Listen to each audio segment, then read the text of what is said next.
나사렛에서 나시고 본디오 빌라도에게 고난을 받아 십자가에 못 박혀 죽으시고 장사된 지 사흘 만에 죽은 자 가운데서 다시 살아나셨으며 하늘에 오르셔 전능하신 아버지 하나님 편에 앉아 계시다가 거기로부터 살아있는 자와 죽은 자를 심판하러 오십니다. 나는 성령을 믿으며 거룩한 공교회와 성도의 교제와 죄를 용서받는 것과 몸의 부활과 영생을 믿습니다. 아멘. 찬송가 400장입니다. 찬송가 400장.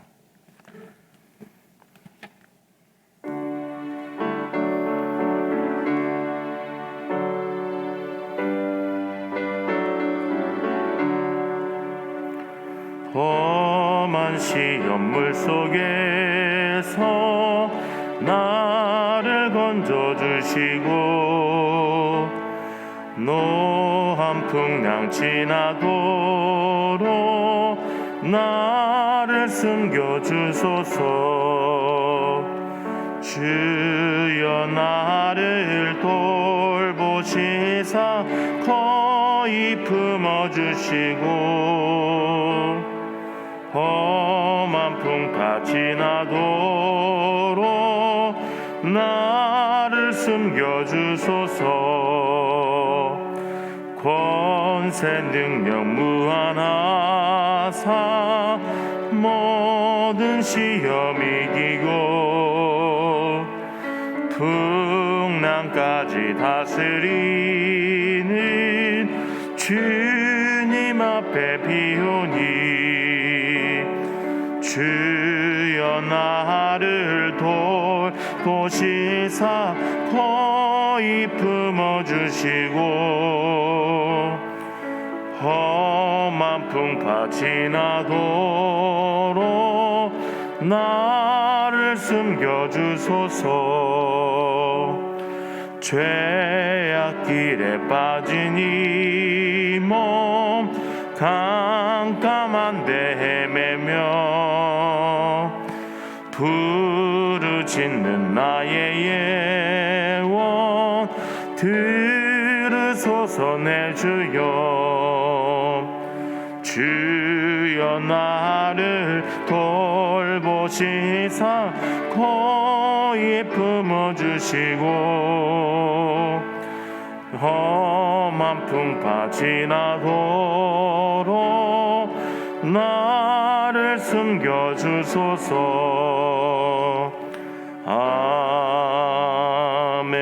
아멘. 하나님의 말씀 시편 31편 1절에서 8절까지의 말씀입니다. 구약성경 823페이지에 있습니다. 시편 31편 1절에서 8절까지의 말씀 함께 교독해 보신 후에 마지막 합독으로 읽겠습니다. 여호와여 내가 주께 피하오니 나를 영원히 부끄럽게 하지 마시고 주의 공의로 나를 건지소서. 내게 귀를 기울여 속히 건지시고 내게 견고한 바위와 구원하는 산성이 되소서. 주는 나의 반석과 산성이시니 그러므로 주의 이름을 생각하셔서 나를 인도하시고 지도하소서. 그들이 나를 위하여 비밀이 친 그물에서 빼내소서. 주는 나의 산성이시시다. 내가 나의 영을 주의 손에 부탁하나이다. 진리의 하나님 여호와여 나를 속량하셨나이다. 내가 허탄한 거짓을 숭상하는 자들을 미워하고 여호와를 의지하나이다. 내가 주의 인자하심을 기뻐하며 즐거워할 것은 주께서 나의 고난을 보시고 환난 중에 있는 내 영혼을 아셨으며. 함께 읽겠습니다. 나를 원수의 수중에 가두지 아니하셨고 내 발을 넓은 곳에 세우셨음이니이다. 아멘. 기도하겠습니다. 좋으신 아버지 하나님 은혜를 감사합니다. 지난 간밤에도 은혜 가운데 저희들을 지켜주시고 또 오늘 이 새벽에도 주 앞에 불러주심을 감사합니다. 오늘도 저희들에게 새날 주시고 또 생명 주시고 건강 주셨는데 이 한날도 주님과 더불어 동행하게 하시고 주를 기쁘시게 하는 한날 되게 하여 주옵소서. 이 새벽에도 주님께 감사의 예물을 올려드립니다. 둘째 딸이 순산하게 됨을 감사합니다. 또 맥주간 성건과 1000번째 예물을 드립니다. 하나님 아버지 믿음으로 또 순종으로 감사함으로 드리는 예물을 주님께서 기뻐 받으시고 약속하신 하늘의 복과 땅의 복으로 충만하게 채워 주옵소서. 주의 은혜로 종의 가정들을 형통케 해주시며 그 자녀들을 축복하여 주시옵소서. 예수님의 이름으로 축복하며 기도하옵나이다. 아멘. 이 새벽에도 주의 은혜와 축복이 함께 하시기를 축원합니다. 이 시편 31편은 이제 모두 24절까지 되어 있습니다. 시편의 특징 중에 하나는 하나님을 찬양하는 시거나 아니면 하나님께 어려움이 있을 때 도움을 구하는 내용이 크게 이렇게 두 가지로 갈라집니다. 그런데 이제 하나님께 도움을 구하는 그런 시들은 대부분 그 시편 기자가 당하고 있는 고난과 어려움이 있습니다. 근데 그 내용이 이제 9절부터 나와요. 9절부터 24절에 보면 이제 이 시편 31편을 쓰게 된 다윗이 겪고 있는 고난에 대한 얘기가 나오고 이제 앞부분의 내용이 있습니다. 그래서 뒷부분을 봐야 이 앞부분을 이해하기가 좀 쉽긴 한데 오늘 이 큐티가 오늘은 8절까지 하고 내일은 이제 9절부터 보기 때문에 고난의 문제는 내일 묵상해 보기로 하고요. 오늘은 8절까지만 있는 이 내용을 가지고 같이 한번 말씀을 묵상하도록 하겠습니다. 이제 저희 집에 이제 손녀가 이제 둘이에요. 그런데 그 아이가 어렸을 때부터 갖고 있는 애착 물건이 있습니다. 손녀들이나 손자들 보시면 아시죠? 이제 저희 집 큰 애는 개예요, 개. 강아지. 삼촌이 이제 애가 어렸을 때 이제 강아지를 거의 어렸을 때는 자기 키만한 강아지였는데 이제 그거를 이제 선물로 줬어요. 근데 이제 누워 있을 때부터 그게 옆에 있었거든요. 옆에 있었는데 이제 그 강아지하고 애착이 됐어요. 그래서 잘 때 그걸 꼭 옆에 있어야 애가 안정감을 갖고 이렇게 잡니다. 이제 하도 이제 목 부분을 이렇게 잡고 다녀서 여기 털이 없어요. 목 부분 하도. 그리고 이제 똑같은 강아지를 또 사줬어요. 근데도 그건 아니에요. 그냥 평상시에 그냥 같이 들고 다니다가 정말 자기가 졸리거나 잠투정할 때는 그 이제 새로 사준 강아지는 모양은 똑같은 거예요. 똑같은 회사 제품이니까 똑같은데도 그거는 집어 던져요. 그리고 이제 목이 다 이 빠진 그거를 이제 꼭 잡아야 돼요. 그리고 그걸 잡고 있으면 애가 자요. 이제 서울에 아이가 있는데 서울에 있다가도 이제 저희 집에 놀러 왔다가 다시 올라갈 때 그게 꼭 있어야 돼요. 그게 있어야 애가 환경이 바뀌거나 사람이 바뀌어도 안정감을 가져요. 근데 그게 없으면 엄마가 있어야 됩니다. 아니면 이제 난리가 나는 거죠. 근데 둘째는 토끼하고 애착이 됐습니다. 토끼를 사줬는데 토끼가 잘 때 늘 옆에 있어요. 그러다 보니까 얘는 아직도 얘가 이제 뒤집기를 못 하고 있거든요. 이제 그런 어린아이인데도 불구하고 자기가 잘 때 토끼가 옆에 있으면 잘 자요. 잠투정을 하지 않고. 그런데 토끼가 없으면 이제 막 계속 찡찡대고 막 그 잠을 잘 때 애를 먹습니다. 그러니까 그 애착 물건이 있습니다. 그리고 그 애착 물건이 옆에 있으면은요 어린아이들이 정서적 안정감을 갖는 거예요. 안정감을 갖기 때문에 이제 그것서 아이들이 편안하게 잠이 들고 그렇습니다. 근데 이게 사실은 애들만 그런 게 아닙니다. 애들만 어른들도 애착 물건이 있습니다. 여러분은 뭐세요? 여러분은 뭘 것 같으세요? 어른들은 애들처럼 무슨 인형이나 토끼나 이런 걸 가지고 애착 물건을 하고 있지는 않습니다. 어른들은 뭘로 할까요? 좀 셉니다. 돈으로 합니다. 근데 꼭 돈이 아니래도 사람마다 그 사람을 안정시켜주는 뭔가가 있습니다. 근데 그게 없으면 삶이 불안해요. 불안하고 긴장하고 그렇습니다. 그래서 어떤 그 사람에게 긴장과 불안감을 갖고 오는 그 요인이 있습니다. 그 무엇이 있었으면은 그 안에 있으면 이제 사람이 편안해요. 근데 그것을 벗어나면 이제 그때부터 뭔가 불안해지기 시작하고 긴장하기 시작하고 사람이 예민해지고 그렇게 되는 거예요. 근데 이제 그런 이제 자기가 갖고 있는 그 애착 대상이 여러 가지 이유로 이제 흔들릴 때가 있겠죠. 예, 그것을 우리가 이 위기라 그래요. 인생의 위기라 그럽니다. 예를 들어 뭐 어떤 사람이 건강에 되게 자신이 있었어요. 그 사람은 뭐든지 건강하면 최고 이런 분이었습니다.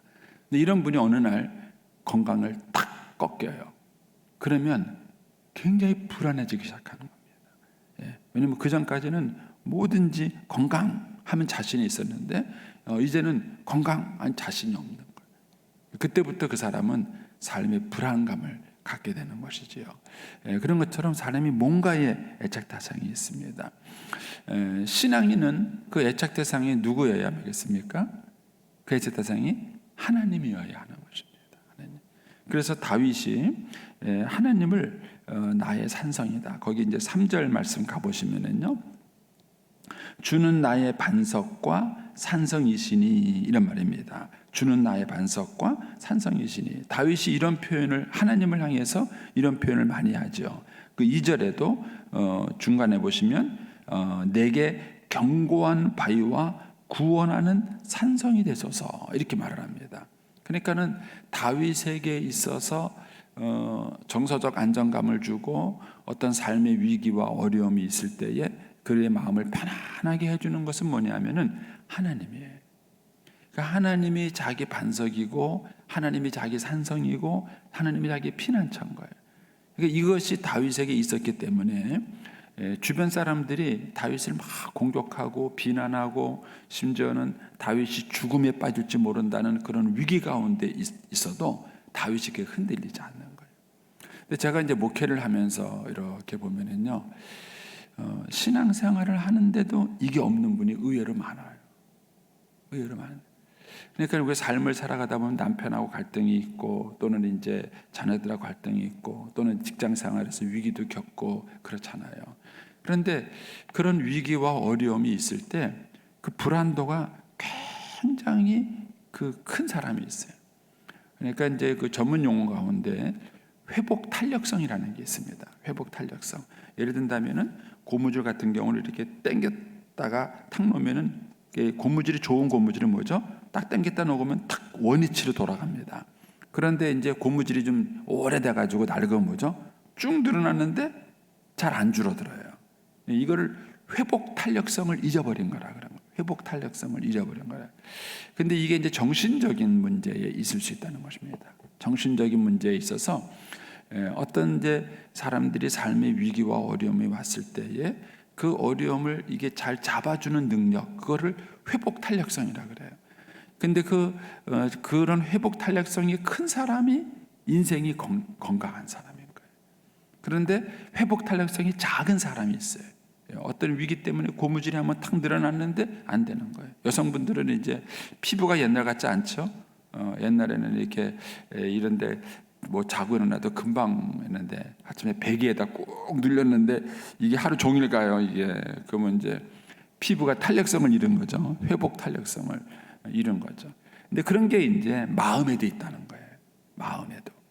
그러니까 사람이 인생을 살아가면서 불안하고 두렵고 어떤 위기 가운데 빠지고 이런 일이 있는데 그런 위기가 왔을 때 얼마나 정상적인 그 마음으로 균형을 잡을 수 있느냐 하는 거예요.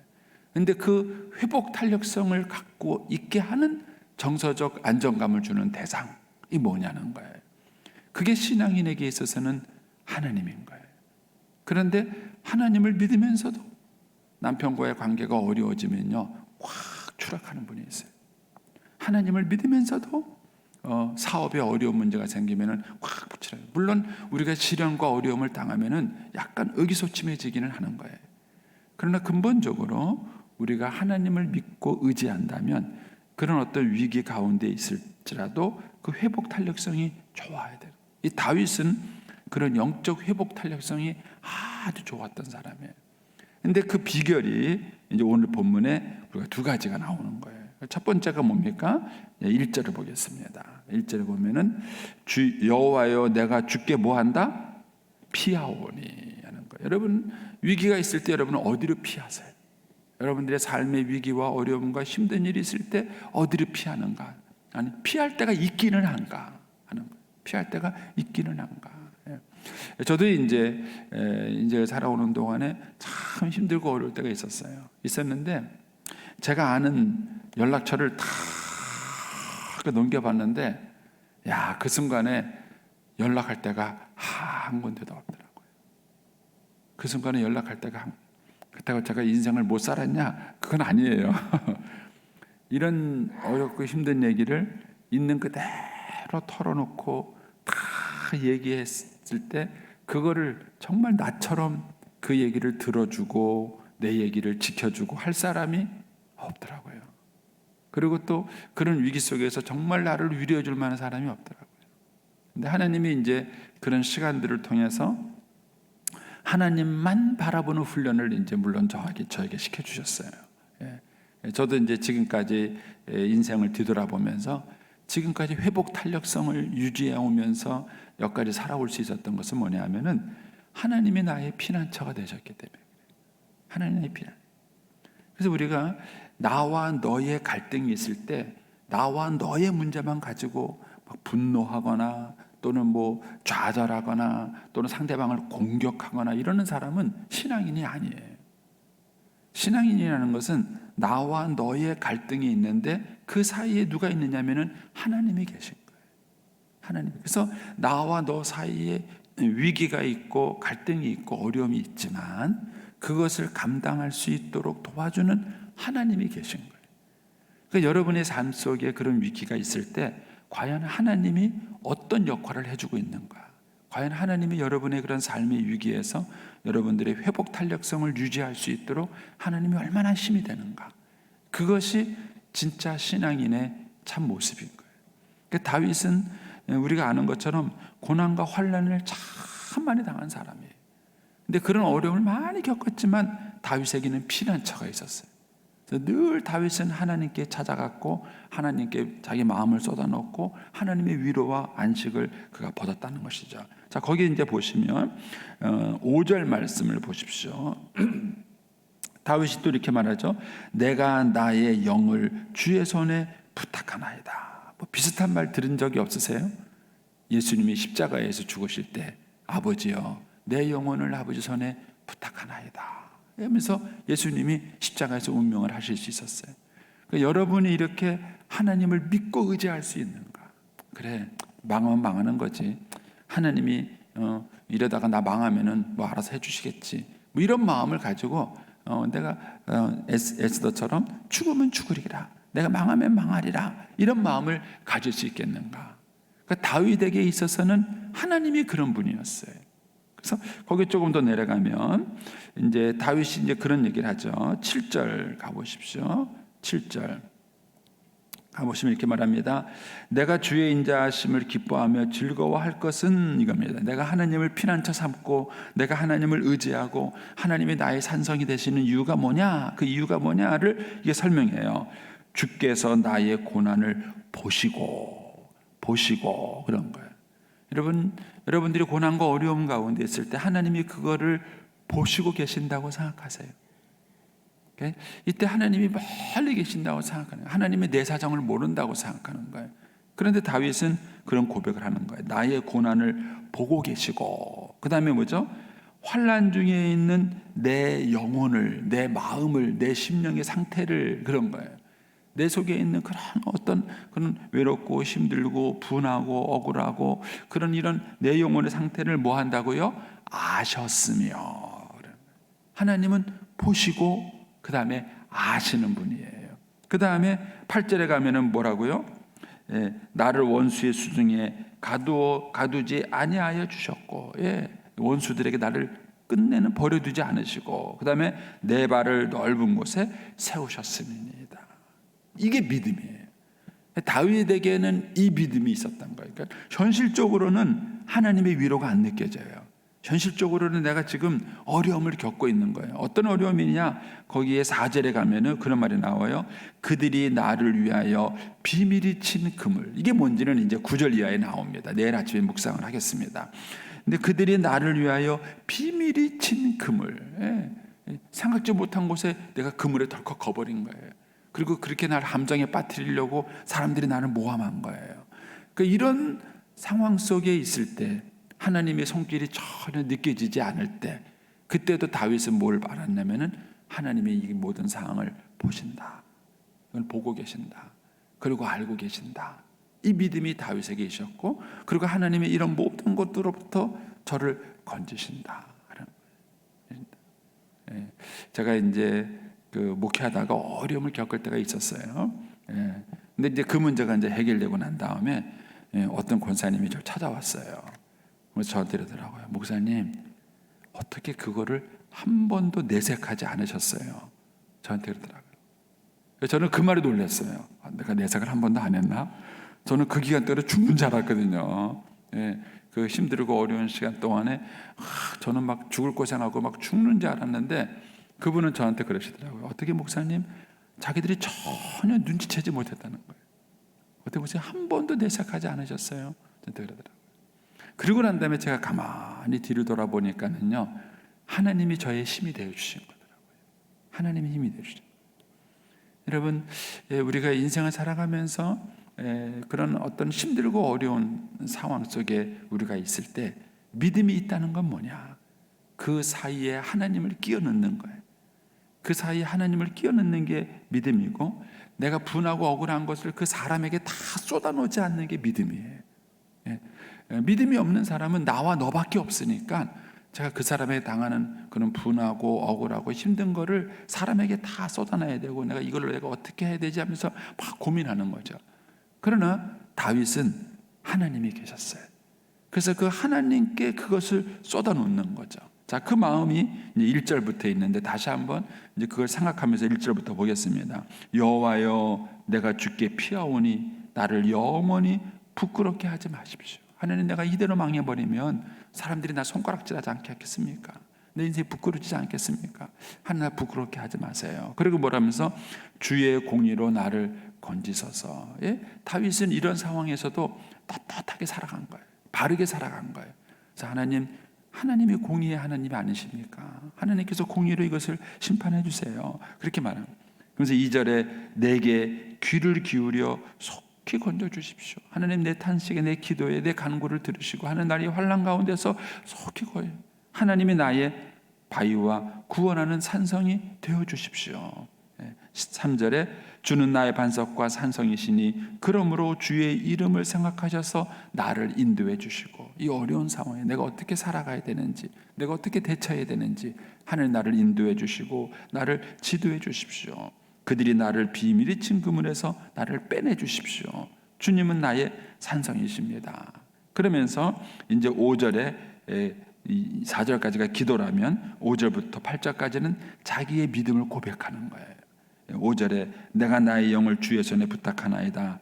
진리의 하나님인 여호와여. 왜 하나님을 진리의 하나님이라고 불렀을까? 하나님이 이 모든 상황에서 누가 옳은지 그른지 그리고 내가 어떤 억울한 일을 당하고 있는지를 하나님은 공의로 진리로 바르게 판단한다는 거예요. 그래서 이제 그 하나님을 진리의 하나님이다 이렇게 부른 거예요. 진리의 하나님 여호와께서 나를 뭐 하셨다? 속량하셨다는. 속량했다는 얘기는 뭐예요? 대가를 지불하고 나를 구원한 거예요. 그렇게 하나님이 나를 구원해 주셨습니다. 그러면서 6절에 내가 허탄한 거지를 숭상하는 자들을 미워하고. 그러니까 다윗은 우상 하나님 외에 다른 신을 찾는 것이 얼마나 어리석은 것인가를 알았어요. 허탄한 거짓을 숭상하는 자들. 이게 이제 원문 그대로 살린다면요, 바람을 잡는 거다 이런 뜻이에요. 그러니까는 다윗은 하나님 외에 다른 것을 의지하는 것이 얼마나 바람 잡는 일인가 하는 것 다윗은 알았어요. 그리고 자기는 오히려 그들을 미워하고 누구를 의지한다? 하나님을 의지한다. 자기는 하나님을 의지하는 것은 결코 헛되지 않고 잘못되지 않는다는 믿음이 다윗에게는 있었던 것입니다. 이 믿음이 있었기 때문에 다윗은 분하고 억울한 일을 당해도 하나님께 낮아갔고 하나님께 마음을 쏟아놓고 하나님의 역사를 기다렸고 그 하나님이 자기를 구원해 주시는 그 축복을 경험했던 것입니다. 저와 여러분이 하나님이 그런 분이 되실 수 있게 되기를 바랍니다. 하나님이 추상적인 하나님이 아니라 진짜 내 삶 속에서 내 모든 형편과 처지와 내 마음을 아시는 하나님. 하나님은 과거의 하나님이 아니라 지금 여기에 살아계셔서 내 모든 삶 속에 함께 하시고 정말 하나님의 때에 나를 회복하시고 구원하실 그 하나님이라는 구체적인 믿음을 갖는 것입니다. 그 하나님이 실제로 저와 여러분의 문제를 해결해 주실 것입니다. 그리고 캄캄하게 보고 아무것도 아닌 것 같아도 하나님의 가장 적합한 시간에 나타나서 역사하신다는 것이죠. 그게 바로 다윗의 믿음이었고 고백이었던 것입니다. 여러분 오늘 한 날도 이 하나님과 더불어 동행하고 또 위로받으시고 또 힘을 얻고 또 그 하나님이 구원의 은혜를 경험하는 한 날이 되기를 축복합니다. 기도하겠습니다.